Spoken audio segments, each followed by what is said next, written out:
and welcome. I'm Jim Falk, and thanks you so much for jumping on and being a part of today's program. So, a holiday tradition, at least in the Falk household, and I suspect for many of you, is reading the world ahead. And I always look forward to this annual conversation with Tom Standage, who is the deputy editor of The Economist and the editor of The World Ahead. And I'm for this program today, ladies and gentlemen, we have over 450 people signed up. So thank you so much.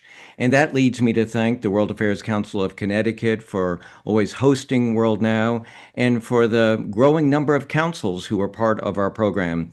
Especially grateful to Matthew Hughes and the team at the World Affairs Councils of America for now promoting WorldNow as a benefit to your council membership.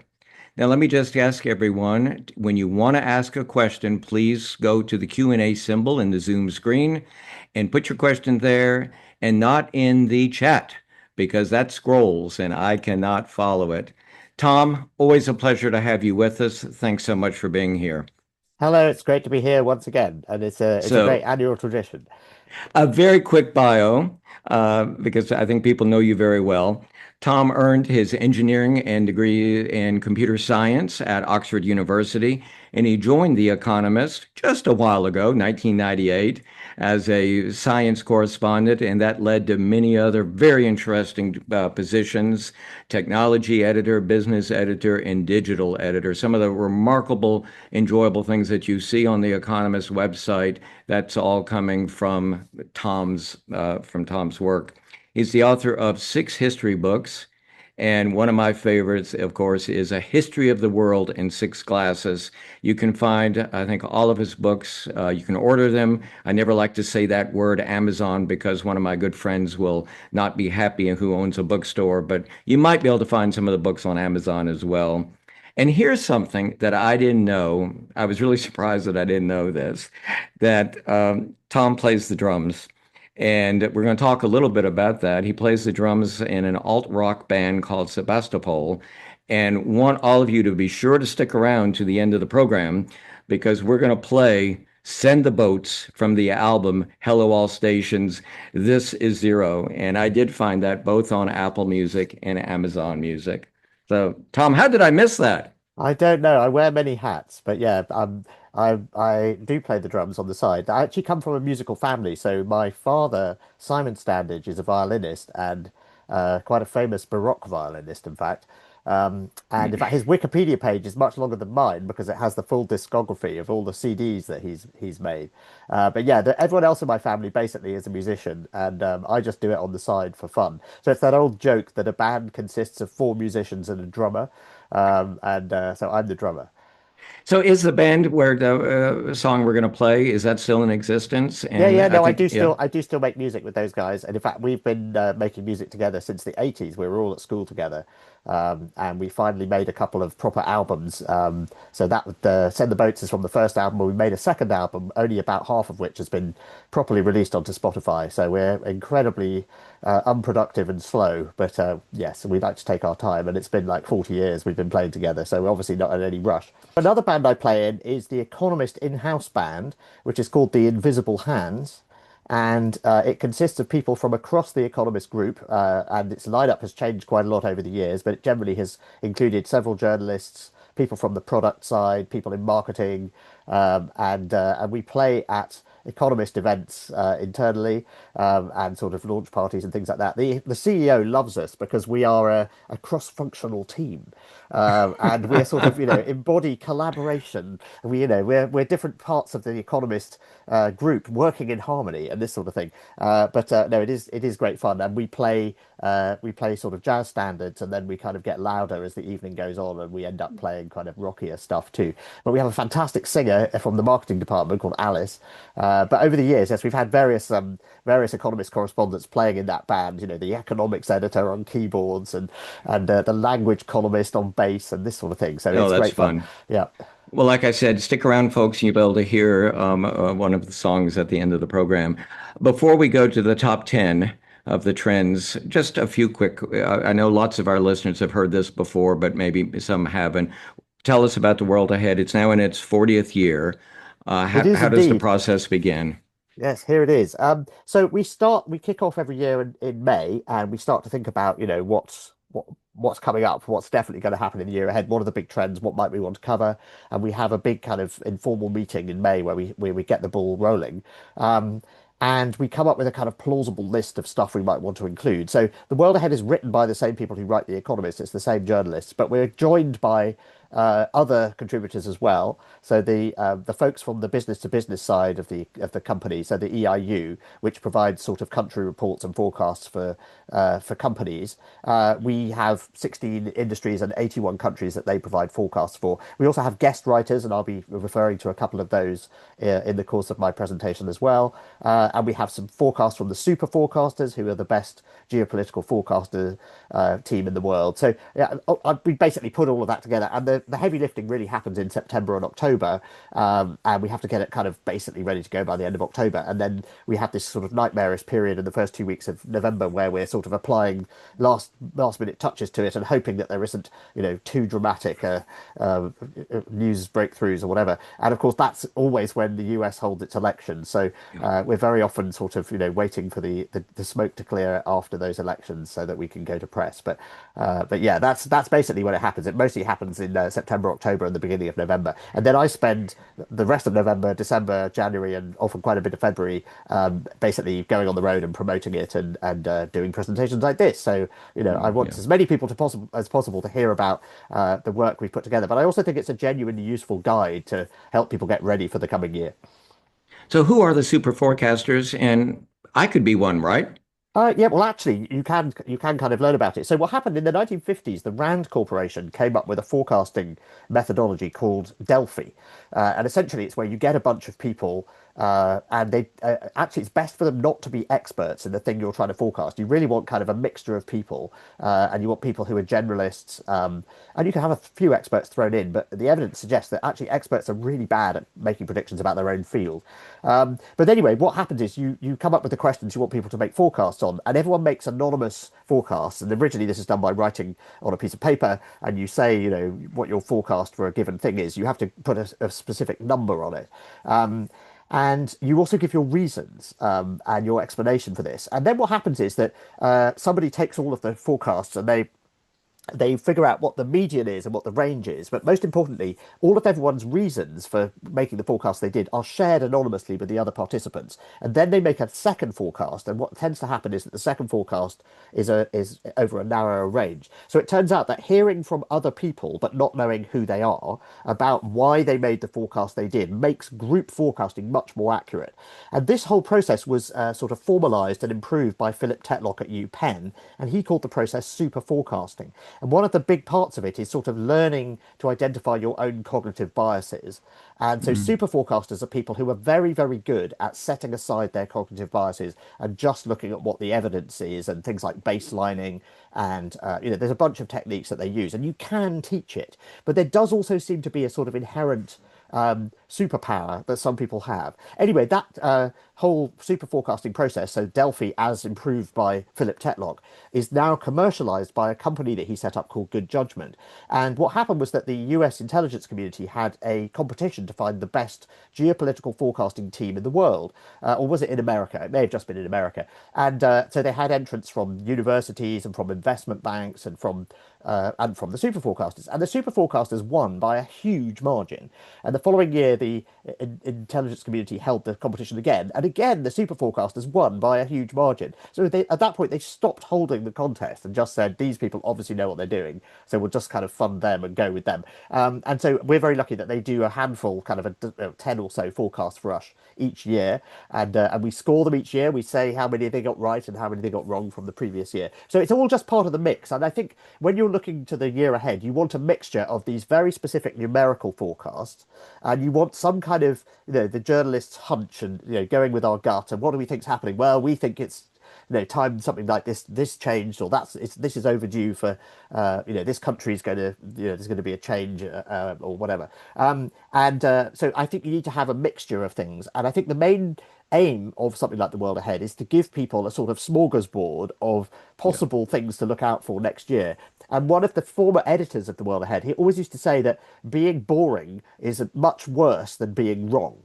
So it's really about giving people a wide range of possibilities and kind of opening up, broadening their horizons about the kinds of things that might be happening next year. So yes, some of it is kind of very precise numerical forecasts, but a lot of it is just kind of like the Arctic is melting. What does that mean? What should you watch out for next year? What are the implications? Which industries are affected? Things like that. Well, So that's yeah, why I enjoy it so much because, first I read on subjects that I really know about a bit or am interested, and then I sort of compel myself to try to read the whole issue because you just learn and get so much background that you probably wouldn't get as well written anywhere else. One last question before we turn it over to the top 10 trends.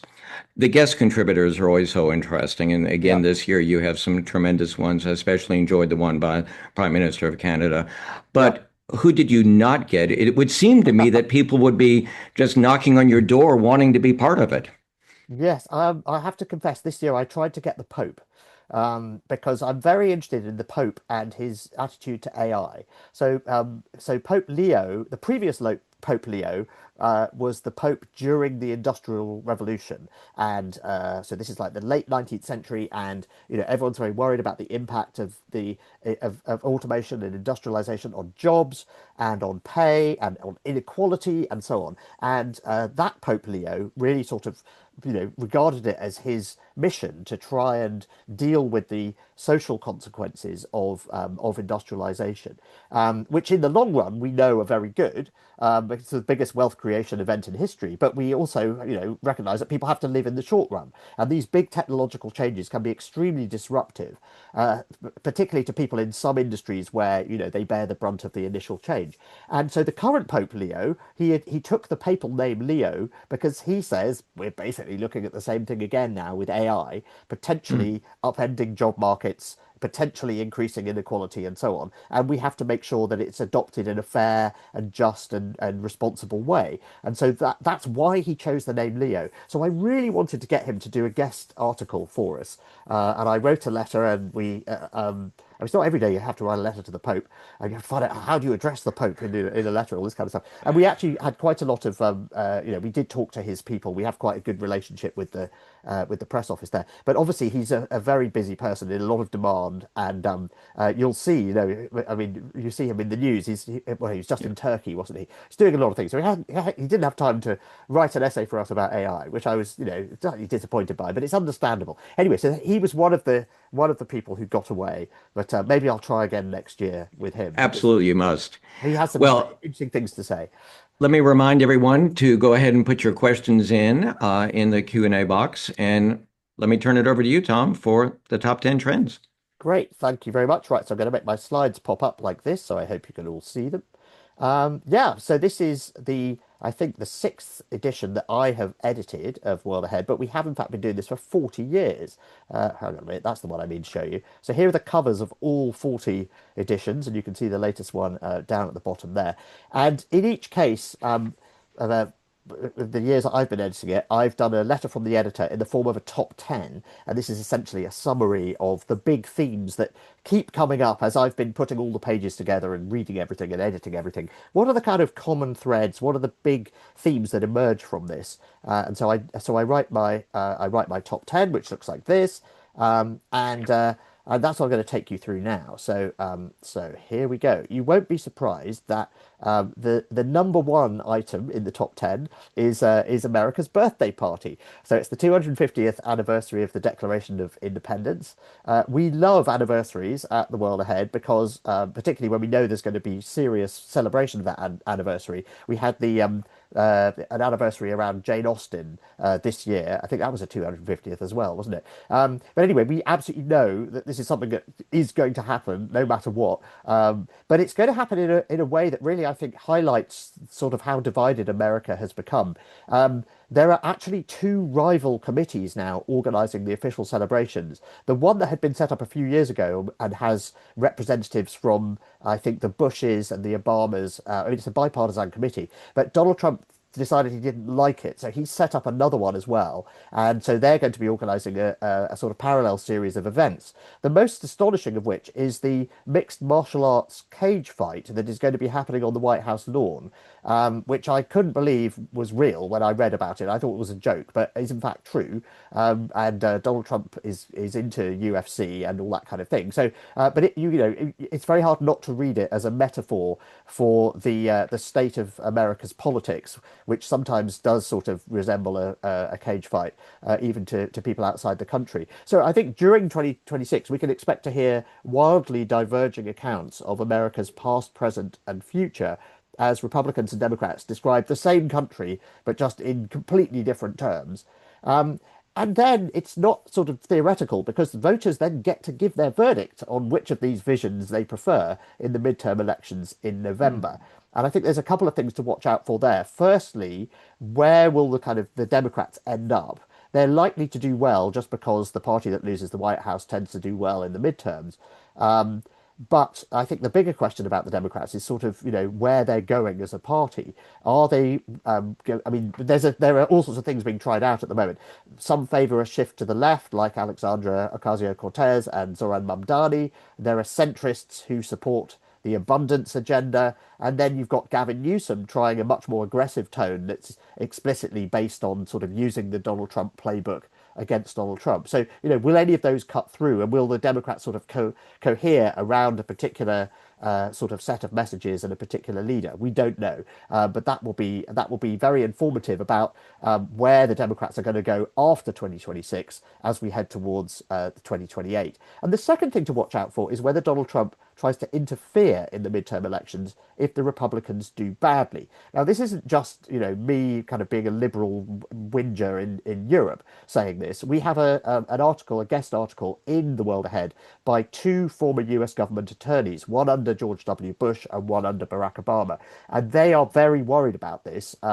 This is Jack Goldsmith and Bob Bauer, and they have a blog that they do about this, and they're both TV commentators. But they actually go into the sort of legal detail of how this might work, and they are genuinely worried about this. And the kind of nuclear option is they're worried about the use of the Insurrection Act, which gives the president sort of pretty much unlimited power in the case of an emergency. But what an emergency is quite badly defined. So the midterms are going to be a political barometer, I think. They will show where American politics is going, but they'll also show how far Donald Trump is willing to go towards authoritarianism.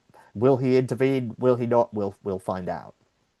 More broadly, let's look at geopolitics. And foreign policy analysts have been divided about the best way to frame the way that the world is kind of operating now, given that the kind of unipolar moment where America was the only superpower has ended. We now have China as a rising superpower. We have a much more multipolar world. And we also have America saying, under the America First policy, that it doesn't want to get so involved in conflicts in other parts of the world. So under Joe Biden, the framing was that this was a new Cold War and that there was a bloc led by America and a bloc led by China, and that everyone had to pick a side, and it was a choice between democracy with America or autocracy with China. And whether you agree with that or not, that was a kind of clear framing from the US administration that did determine how they looked at the world, and it allowed other countries to figure out what America was doing. What's going on now is much less clear, and there does seem to be a lot of talk from the administration about our hemisphere and our backyard. And so this has led many foreign policy analysts to conclude that what Donald Trump would like is to sort of divide the planet up into spheres of influence. So different chunks of the world would be looked after by different countries, and they would all agree not to fight each other, and they would also agree to leave each other alone and they could do whatever they want in their own backyards. So under this model, America would be free to do whatever it liked in the Western Hemisphere. Russia would be able to do whatever it liked in Europe, and that would be Europe's problem. It wouldn't be America's problem to solve.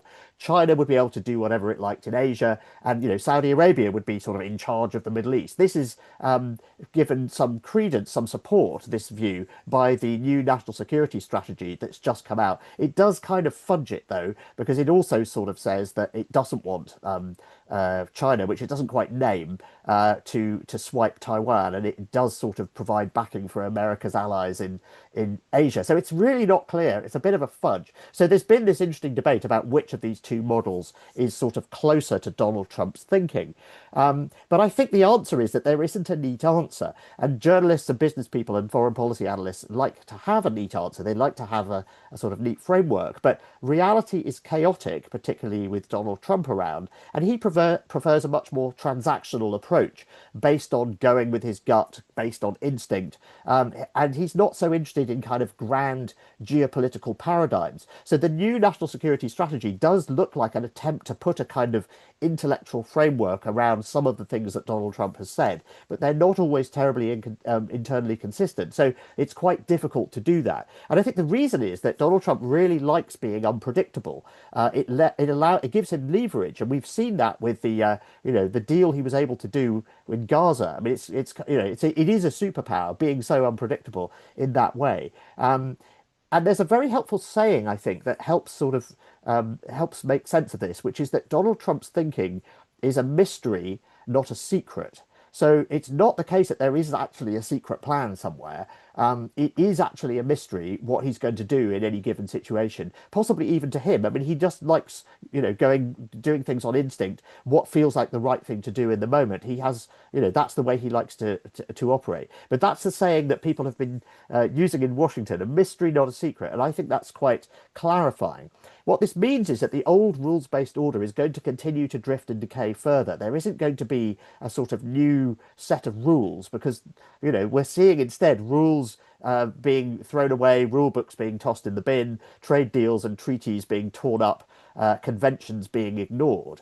And so we're going to see more, I think, of that kind of basically erosion of the rules-based system that we've had in place for several decades. But, and this is where Mark Carney, the Prime Minister of Canada, has provided a very interesting guest article for us. We are seeing coalitions of the willing, so groups of countries that have an interest in a particular thing, getting together to deal with particular issues like defense, like helping Ukraine, like trade, like dealing with climate change, like access to rare earths. So instead of going through the multilateral institutions like the World Trade Organization and the UN, which seem to have kind of been broken by the changes that we've seen in the past few years, he says it makes much more sense for countries to basically get together in these ad hoc coalitions. And he calls this the age of variable geometry. And I think there's a lot of truth in that. We are seeing this in quite a few places. If you can't get unanimity on things in the UN or in the WTO, then you just have to sort of work with anyone who's willing to work with you.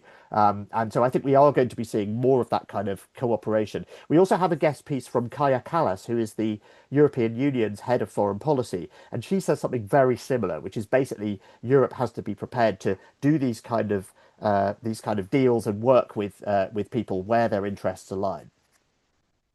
Okay, on to conflict. Are we going to have more war or more peace? Well, the answer is yes. And the reason I say that is because it's becoming increasingly difficult to distinguish between the two. The line is becoming blurred. So with luck, the fragile ceasefire in Gaza will hold, and maybe they'll be able to get started on the reconstruction quite soon. But conflicts will grind on in Ukraine, in Sudan, in Myanmar and elsewhere. I don't see many prospects for a deal in Ukraine. It's just hard to imagine a deal that would be acceptable both to Ukraine and to Russia.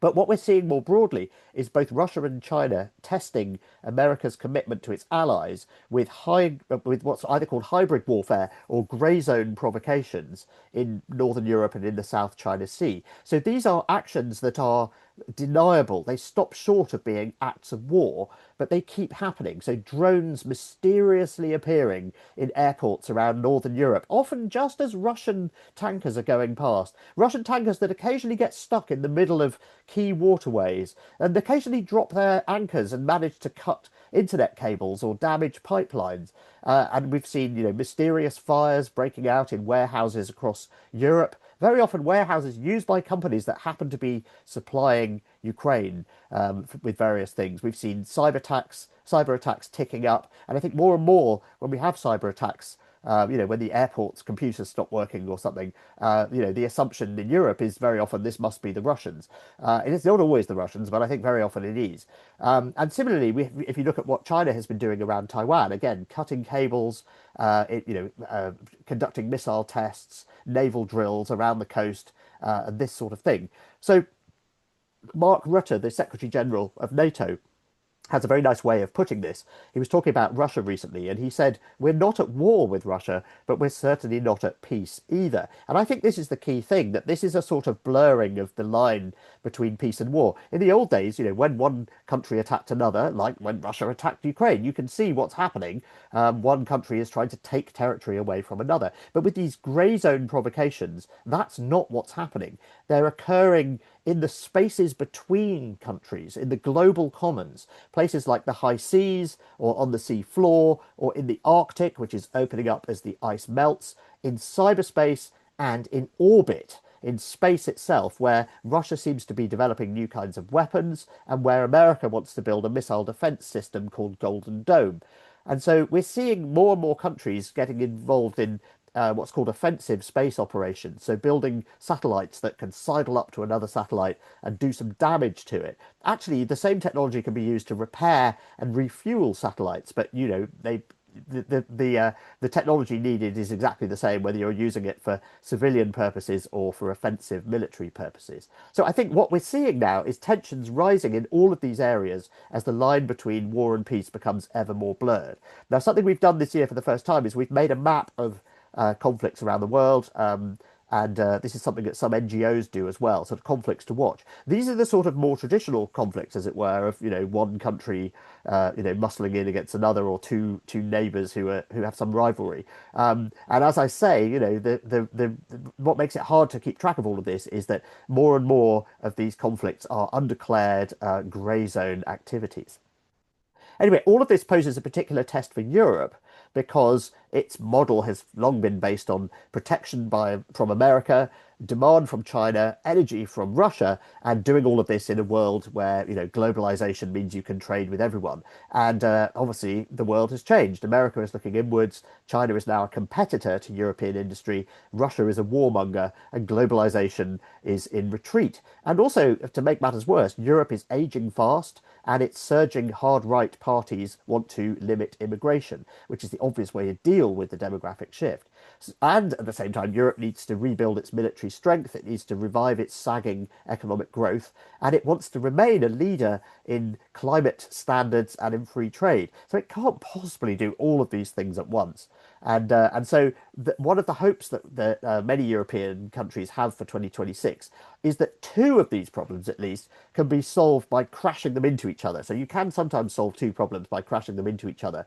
And in particular, what they're hoping is that the problem of having to spend more on defence and not spending enough on defence, and the problem of slow growth can be addressed at the same time. You crash them into each other, you splurge on defence spending, and you hope that that leads to a boost in economic growth because you're spending the money locally. You hope that leads to jobs and sort of growth for the European defence industry. There is some evidence that that's plausible, but I think the effect is likely to be quite small, and investors in European defence firms are probably getting a bit carried away. The other thing that we're seeing is that the EU is starting to water down some of its regulations. There has been an admission by the EU that it has gone too far and it's over-regulating, and that this is actually impeding European companies' growth. And so I think we can expect to see watering down of some of the new climate regulations, the carbon border adjustment mechanism, which is a tariff on carbon intensive imports. There have been calls to simplify that, in other words, water it down.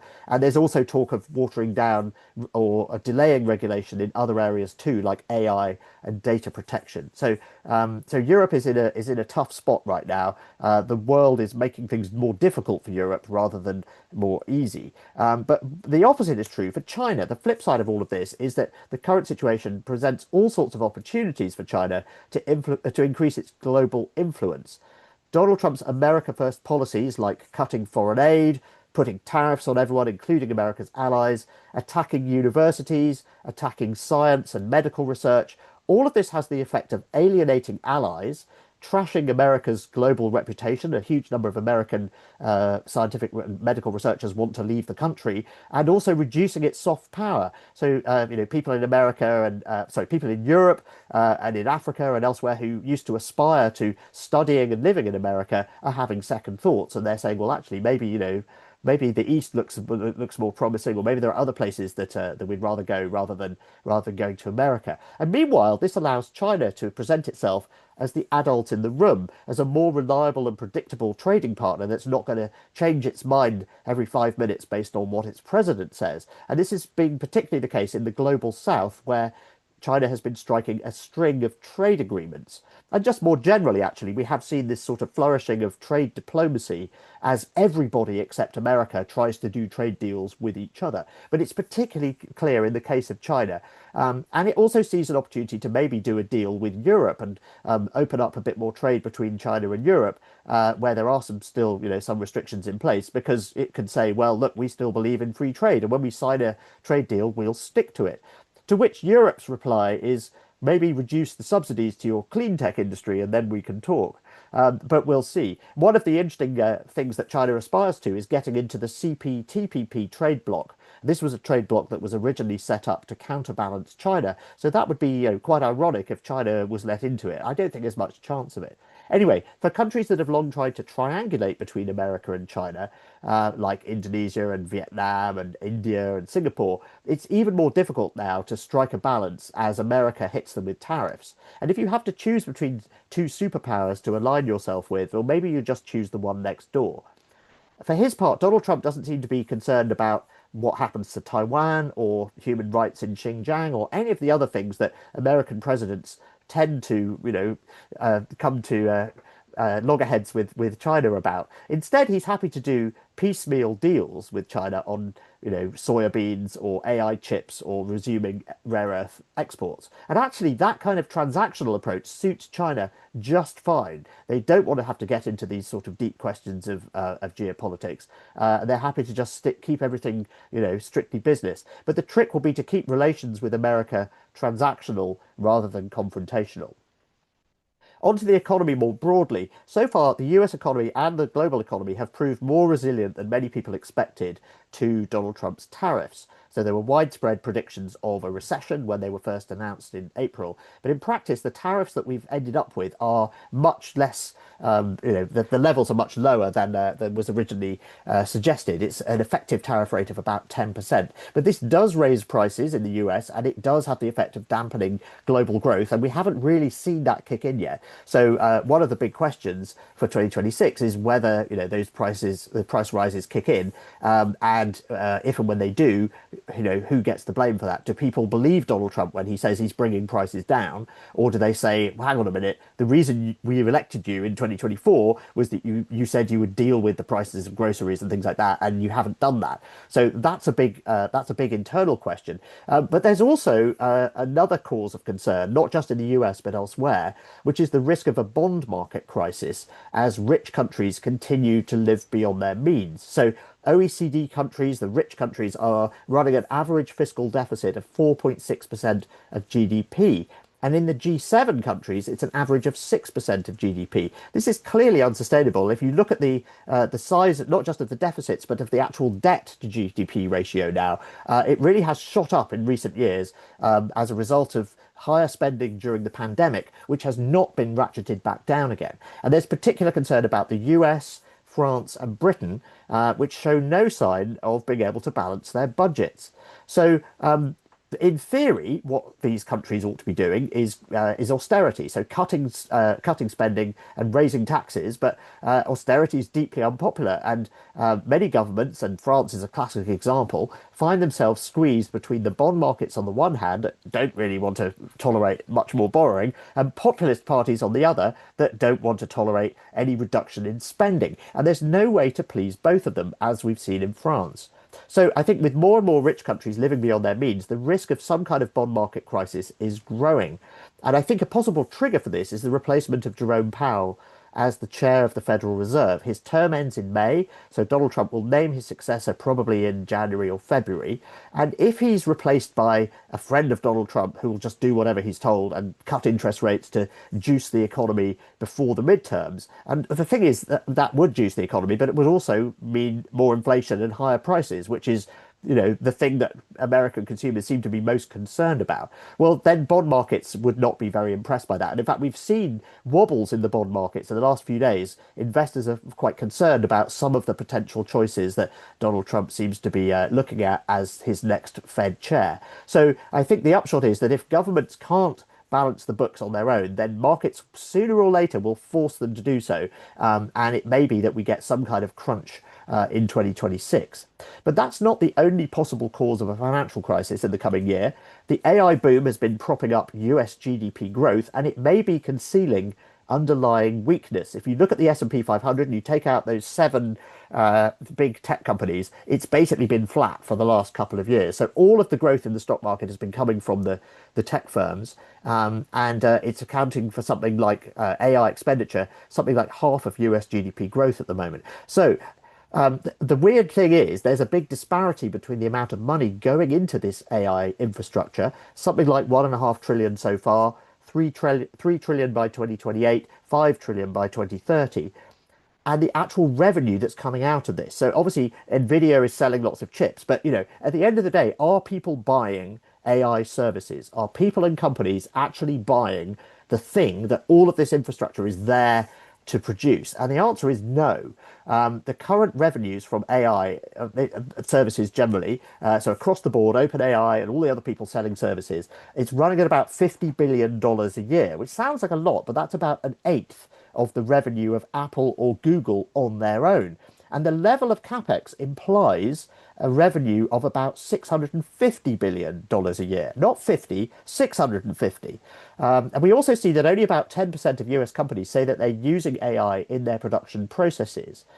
But at the same time, if you do surveys of employees, more than half of American employees say they're using AI at work all the time. So what seems to be happening is that people are using AI, but they're using it secretly in the office on their own. The benefits of AI are accruing to the employees, but not to the companies and not to the wider economy as a whole. So this probably can't go on.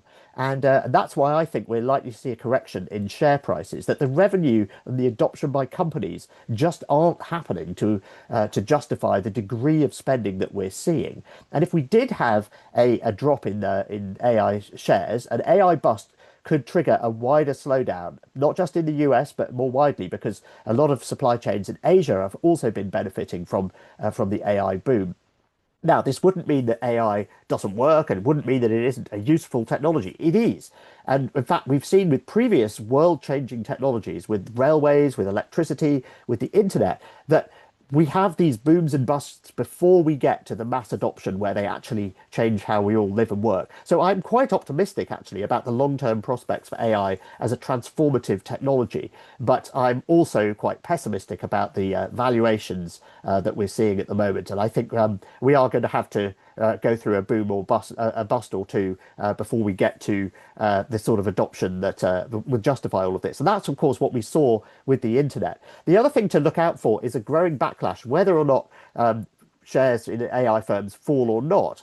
There is growing concern about the impact of AI on jobs, and in particular graduate jobs. There's been an uptick in graduate unemployment in recent years in China, also in America, and the concern is that AI is taking away the bottom rung of the career ladder. Now, the evidence on this is actually quite mixed, so it's too early to be sure, but certainly the perception is there that AI is at least partly to blame for this. And there are probably other factors as well, but we just don't know yet. So I think there's going to be, a growing emphasis on whether AI booms or bust. If it booms, people will worry that it's coming for their job. If there's a bust, they'll worry that companies will be cutting costs. And one of the ways they might cut costs is by trying to fire people and, get AI to do their jobs. So either way, I think we are going to see anguish about AI and jobs moving back up the agenda in 2026.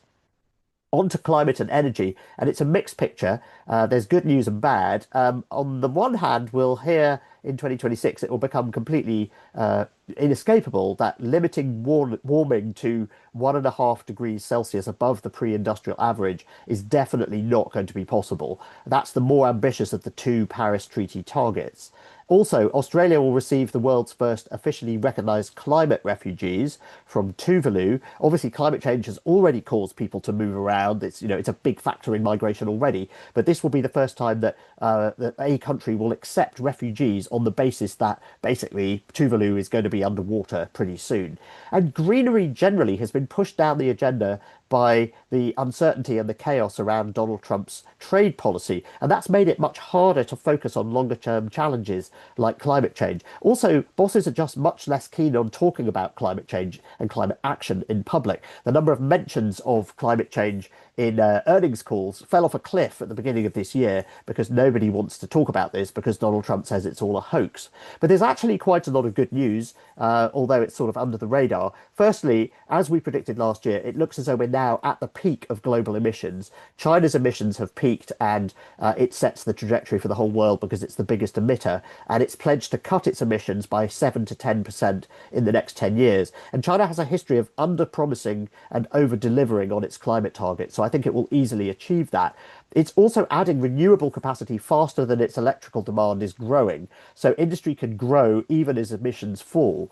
And there's a boom in clean tech adoption underway in China and across the global south because China is producing far more solar panels and batteries and EVs than it can use in its home market. And this is my favorite chart of the moment. So I'm going to zoom in on this.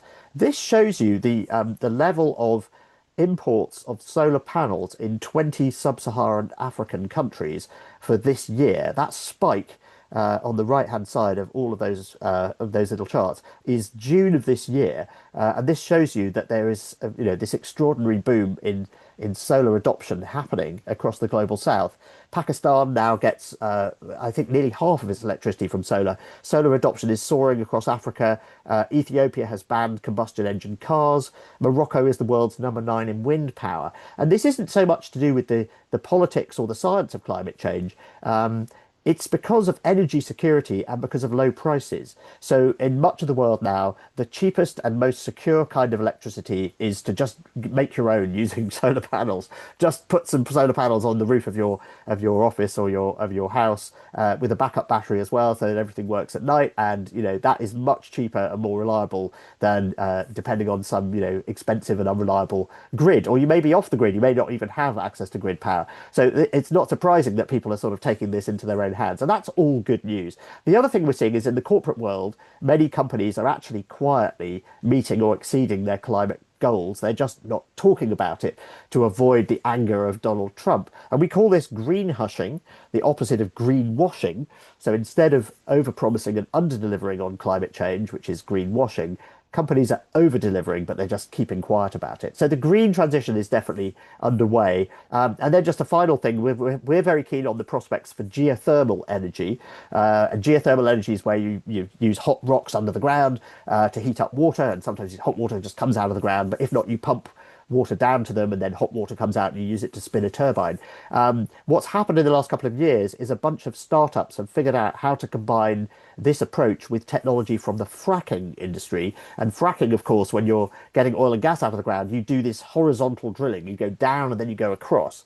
And if you drill down into hot rocks and then drill across, it's a much more efficient way of heating up water. You then pump water down the wells and, you get hot water coming out again, and you get a lot more of it and you get a lot more energy in that water. And so this new approach, it's basically drill, baby, drill, but in a kind of renewable energy way. This has got everyone upwardly upgrading their forecast of how much geothermal adoption we're going to have. We're at about 16 gigawatts of capacity globally today, and people are saying this could reach 800 gigawatts by the middle of the century and basically overtake nuclear power. So that's very, very interesting. And again, unexpected good news on the climate front. Okay, now I realise this has all been a bit of a mixed bag. It's been quite a lot of gloom, quite a lot of uncertainty, but we can always rely on sport to give us a break from politics and bring the world together and cheer us all up, right? Well, maybe not in 2026. The Football World Cup is, of course, happening in the US, and it's being jointly hosted by the US, Mexico, and Canada. who are not getting on, along all that well right now. So this is going to be interesting. Of course, as well as hosting the football, they also have to renegotiate the USMCA trade deal, which is up for renegotiation in 2026. And Donald Trump has picked fights with both of those neighboring countries, so there are already tensions between the three hosts. And of course, the World Cup is supposed to attract lots of visitors from abroad. But welcoming foreigners into America is not exactly on brand for Donald Trump. America has not been rolling out the welcome mat to foreigners lately. And the administration, as a result, has this rather weird mixed message, which is like everyone is welcome to come to America and watch the football, but then get out immediately, which is, I don't know, sounds a bit strange. So I think this is going to be quite a spectacle off the pitch as well as on it. But the world will definitely be watching the football and, trying to figure out what that tells us about America. Another event to watch out for in 2026 that I think will be just as controversial is the enhanced games. And these are due to take place in May in Las Vegas. And this is why we have a man with a syringe here. This is a sporting contest where the participants aren't just allowed, they're actually encouraged to use performance enhancing drugs. And there are cash prizes on offer if they break certain world records. So this is going to lead to a lot of debate about the ethics, safety, and viability of using drugs and whether using drugs in sport is cheating or whether it's just a different kind of sport. I mean, we don't think using a bicycle or a car to go faster is cheating. We just think that's, cycle racing is different from the 100-meter sprint. So is this cheating or is this different? Is it ethical? Expect to hear a lot about that. And that brings us finally to drugs of a different kind, which is the slimming drugs, the GLP-1s, the weight loss drugs like Ozempic and Wegovy and Mounjaro and Zepbound and so on. Well, get ready to learn some new brand names because new and better GLP-1 drugs are coming in 2026. There are going to be cheaper versions because the patents on these drugs are expiring in many markets in 2026, not in the US, but in China, in Brazil, in Turkey, in India. There are going to be longer acting versions, which only require an injection once a month, not once a week. There are going to be more effective versions that ensure that the weight that you lose comes from fat and not from muscle. And most importantly, there are going to be GLP-1 drugs in the form of pills. And this is going to expand access, particularly in the developing world, where refrigeration of injectable drugs can be more of a challenge. So this is going to massively increase the sort of menu available of these drugs, and is going to increase the competition between the providers, give consumers more choice, and bring down prices. We're also going to get the results of more studies which suggest that as well as helping people lose weight, these drugs have a wide range of other benefits. They can reduce the incidence of heart disease, they can slow the progress of cancer, they can reduce compulsive behavior. They even seem to have an anti-aging effect. As more people start taking these drugs, the debate will intensify over whether this too counts as cheating. If you lose weight using these drugs, are you just like an athlete who's using drugs to run faster?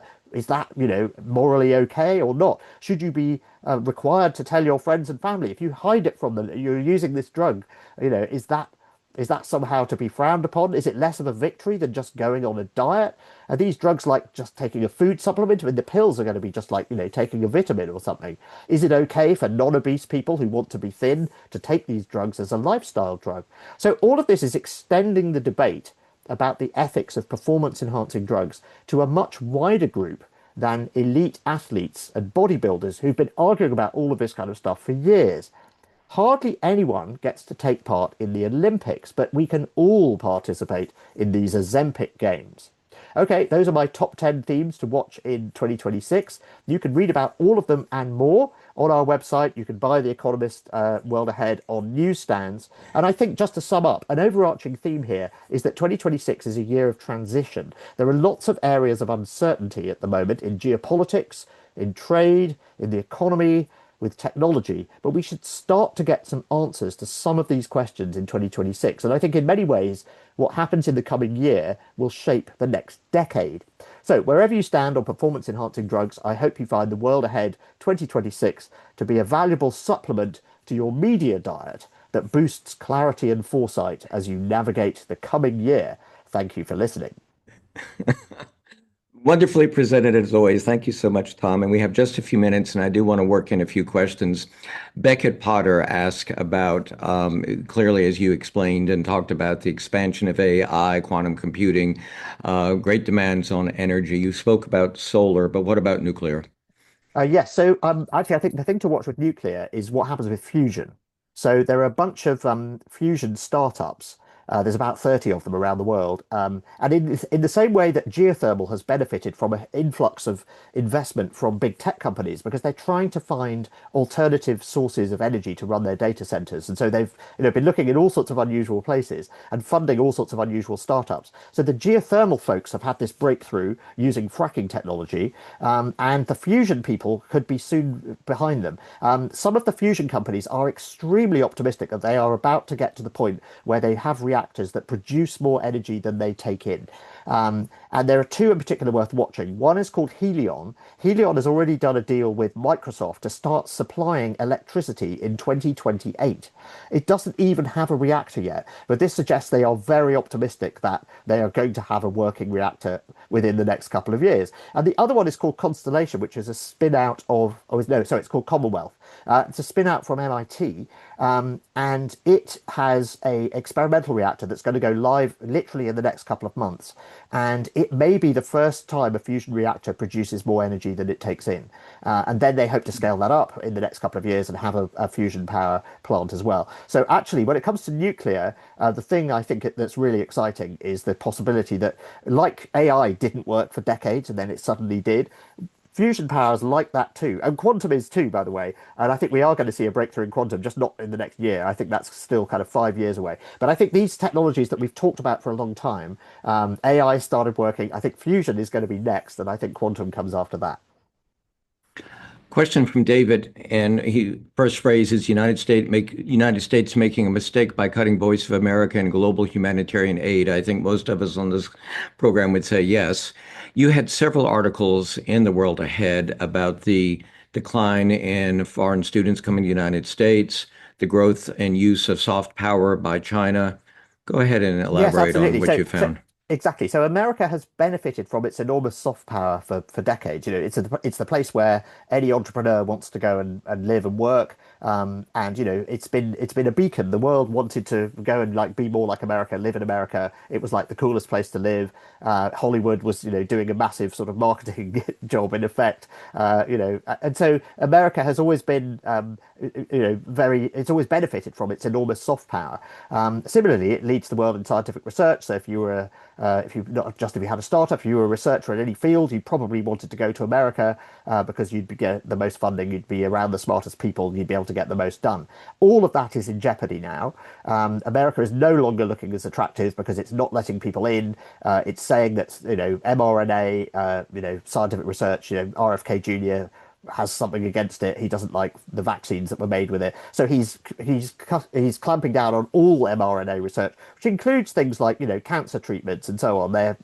And the people the cancer treatments were getting very very close to being they are doing extremely well in the trials. I mean, that's a very, very promising avenue, and that looks like that's going to be set back by years by all of this. And at the same time, China's soft power is rising. Think about things like Labubu dolls, the Chinese car brands. The Chinese electric cars are really, really good, and don't believe anyone who tells you otherwise. But America is just like, oh, we're going to live in the past. We're going to wall ourselves off. We're going to pretend that climate change isn't real, that we don't have to learn how to make electric cars, and we're just going to make cars, great big giant trucks, which no one else in the world wants to buy, by the way. The idea that, Japan gave America a 0% tariff on those vehicles, that is meaningless. I mean, you could not drive one of those vehicles in America. You can't drive them in Britain, actually, because, they won't fit through the pinch points. You can't get them into any of the car parks. It's completely impractical. No one except Americans wants those vehicles.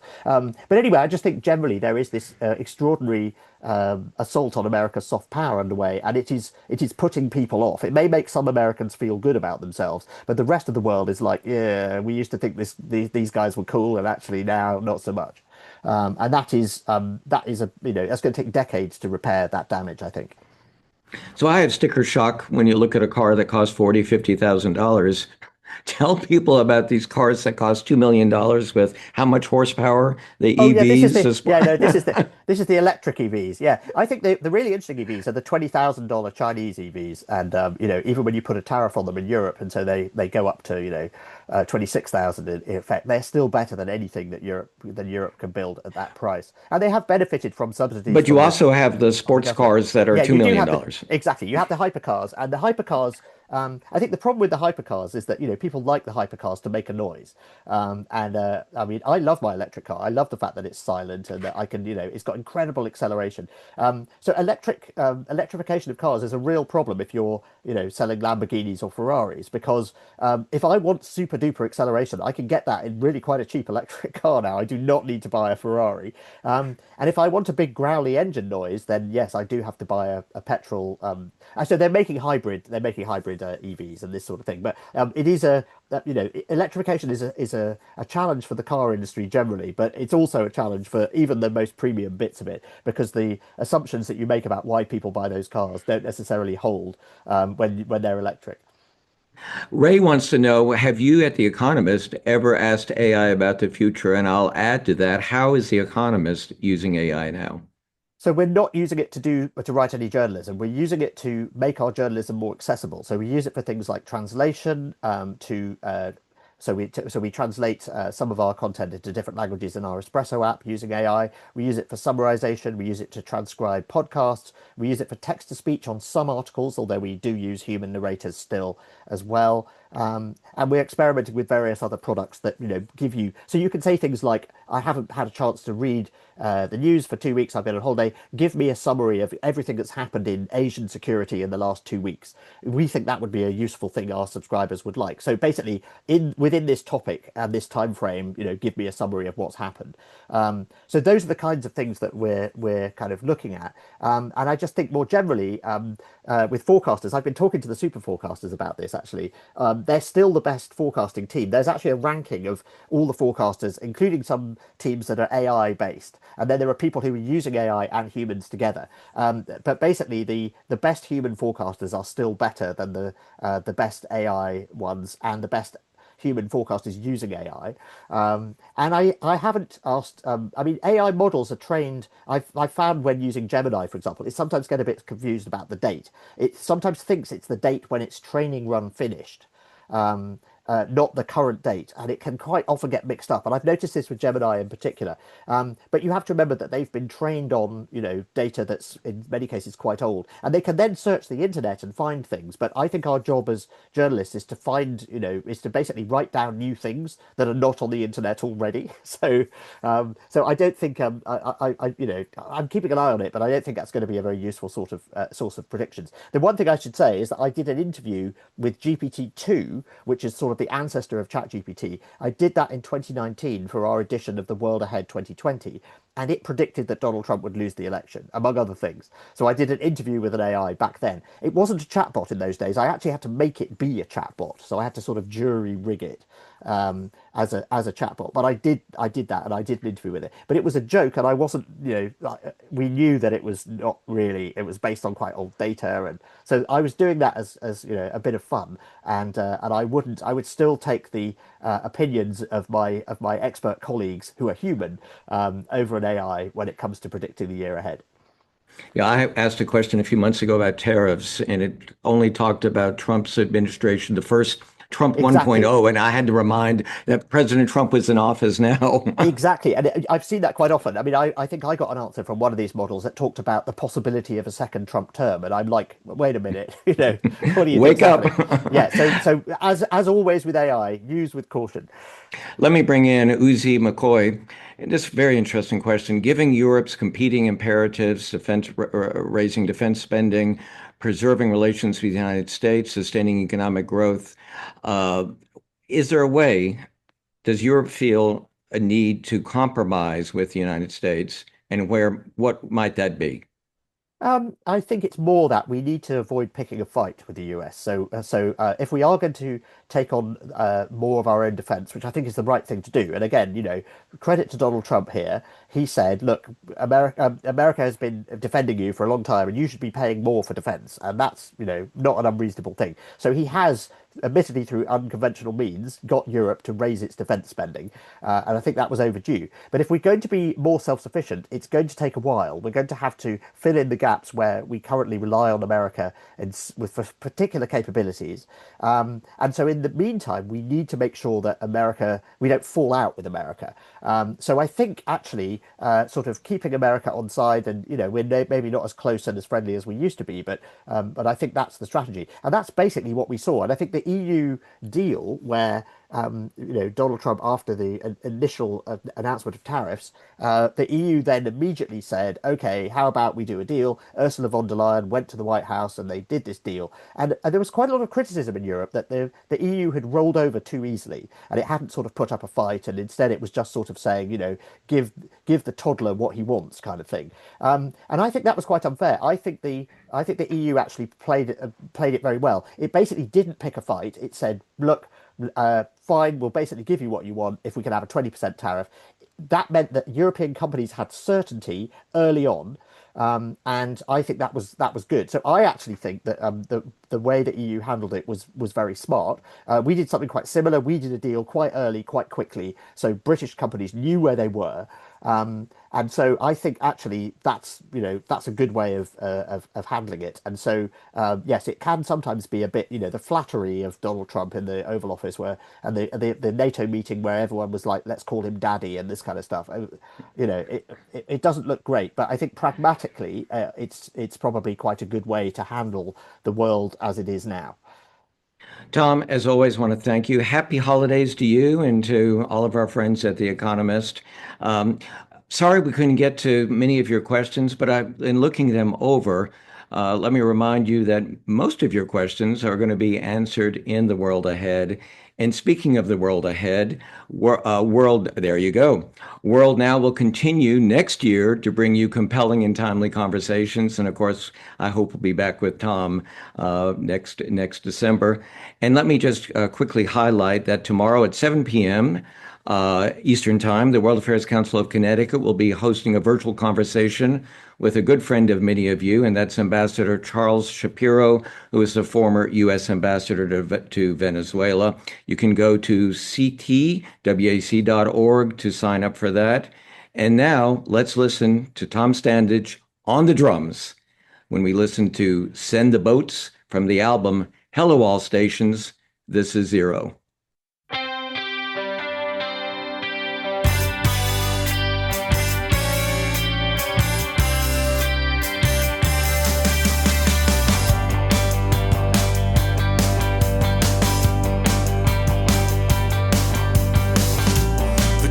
Says we've got 10 minutes before she's under and we're fish food. 'Cause it's 2:20, I swear I didn't see it. It was on my watch and I'm going down. Send the boat, send the helicopters.